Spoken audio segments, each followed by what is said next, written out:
day, my friends. Let's learn something new today. Hey everyone! Welcome to another exciting journey into the world of grammar. Today, we're diving into the present perfect tense, a fascinating aspect of English grammar that often confuses learners. But don't worry, it's not as scary as it sounds. In fact, it's quite useful once you get the hang of it. Think of the present perfect tense as a bridge connecting the past to the present. It's like a magical link that helps us talk about experiences and actions that have relevance now. It's used for actions or events that started in the past and are still relevant now. For example, I have lived here for 5 years means you started living here 5 years ago and you still live here. One way we use the present perfect is with the phrase, I haven't yet. This phrase is incredibly handy in everyday conversations. This handy little phrase tells us about something that hasn't happened up to this point, but we anticipate it will happen in the future. It's like a promise to yourself. It's like saying, I'm still waiting for this to happen. Imagine the excitement and anticipation. Imagine you're waiting for a friend to arrive. You're sitting there checking your watch, looking down the street. You could say, my friend hasn't arrived yet. This means they haven't arrived at the time you're speaking, but you're expecting them to arrive soon. This means they haven't arrived at the time you're speaking, but you're expecting them to arrive soon. And when they do, it's a moment of joy and relief. The present perfect tense can be tricky, but don't worry. With practice, it becomes second nature. With a little practice, you'll be using it like a pro in no time. So, keep practicing and soon you'll master this essential part of English grammar. Let's dive deeper into the structure I haven't yet. This phrase is more than just a combination of words. It carries a specific meaning and intention. It's a simple formula subject I plus auxiliary verb haven't plus past participle eaten plus yet. This structure is used to indicate that an action is expected to happen in the future, even though it hasn't happened up to the present moment. For example, I haven't eaten yet means you haven't eaten up to now, but you plan to eat later. This implies that the action of eating is still pending and will likely occur soon. The word yet is crucial in this construction. It adds a sense of anticipation and expectation, signaling that the action is incomplete but will be completed eventually. It signals that the action is incomplete and there's still a possibility of it happening.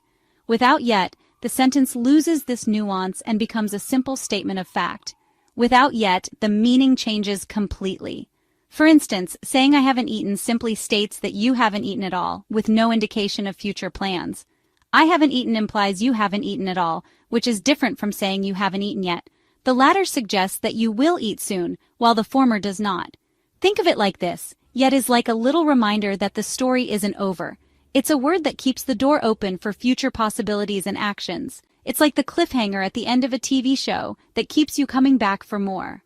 The word yet leaves room for continuation, making it an essential part of expressing incomplete actions. The beauty of I haven't yet is its versatility. It's a phrase that fits seamlessly into so many aspects of our daily lives, making it an incredibly useful tool for communication. You can use it in countless everyday situations, whether you're at home, at work, or out with friends. It bridges the gap between what you haven't done and what you plan to do. Imagine you're talking to your mom on the phone. She asks, "Have you cleaned your room?" It's a common question that many of us have heard countless times. You could respond, "I haven't cleaned my room yet, but I'll do it after lunch." This not only answers her question, but also reassures her that you have a plan to get it done.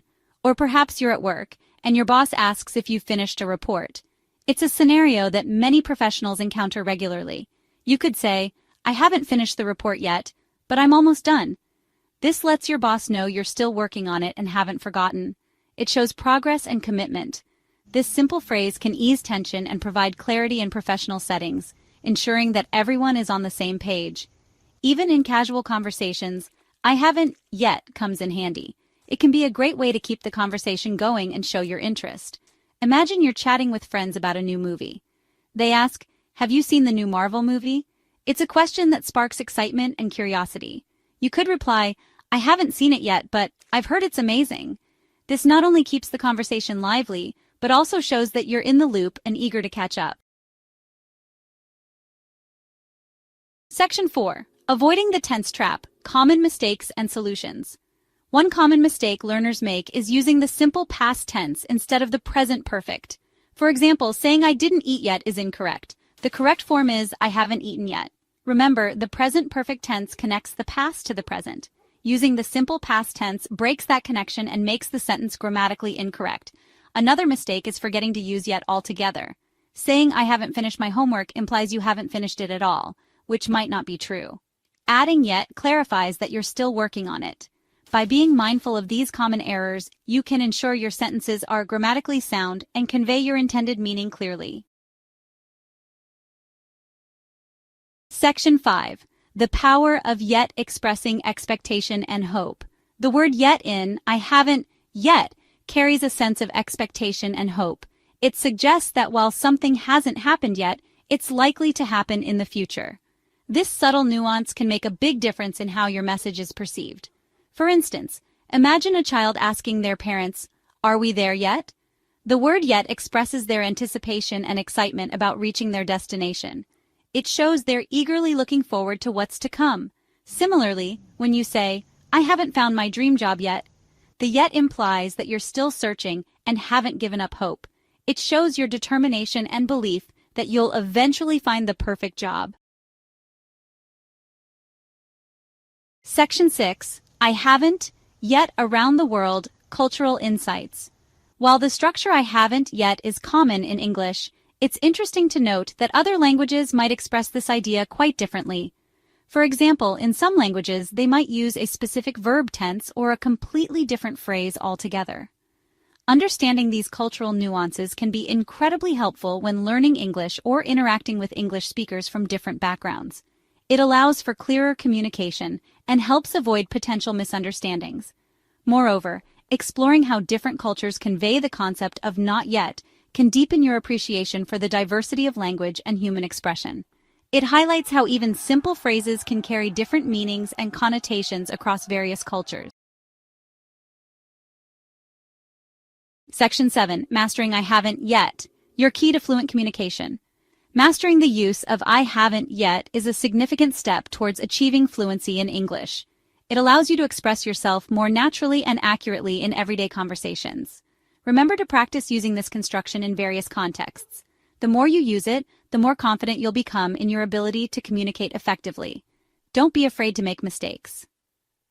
Language learning is a journey, and every mistake is an opportunity to learn and grow. Embrace the challenges and celebrate your progress as you continue to refine your English skills. So go out there and start using I haven't yet with confidence. You got this.